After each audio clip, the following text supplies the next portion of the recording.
মানুষজন কুল সাজতে বলে না, age is just a number.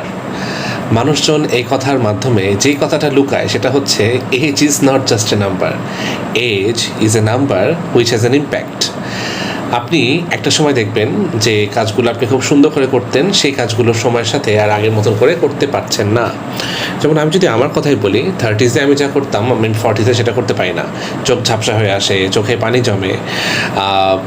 তারপর আগে ক্লাস নেওয়ার জন্য 6 তলা পর্যন্ত ধূপধাপ করে উঠতাম, লাফায় লাফায় উঠতাম, কিচ্ছু মনে হতো না। বাট আজকাল এক ফ্লোর থেকে আরেক ফ্লোরে উঠলেই হাঁটু কথা বলা শুরু করে। তো দিস ইজ দ্য থিং। তারপর স্কিন, চুল, চুল তো নাই বেশি একটা, তারপর যা আছে সেগুলোর মধ্যে সাদা হওয়া শুরু করে। তো এটা খুব স্বাভাবিক। সব কিছু একটা পর্যায়ে একটা সময় স্টাক কেন থাকবে? সেটা কি সৌন্দর্য? সেটা কি ভালো লাগবে? সৃষ্টির কোনো কিছুই তো সবসময় একরকম থাকবে সেটা না, বৈচিত্র্য থাকবে, সেটা ইভলভ হবে, পরিণত হবে। কিন্তু আমরা কেন জানি চিরতরুণ থাকতে চাই সব সময়। চিরতরুণ তো আসলে আপনি আপনার স্বভাব দিয়ে, কথা দিয়ে, কাজ দিয়েও থাকতে পারেন।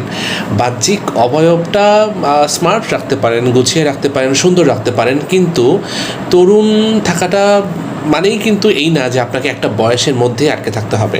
তাহলে তো আপনি প্রকৃতির বিরুদ্ধে চলে গেলেন।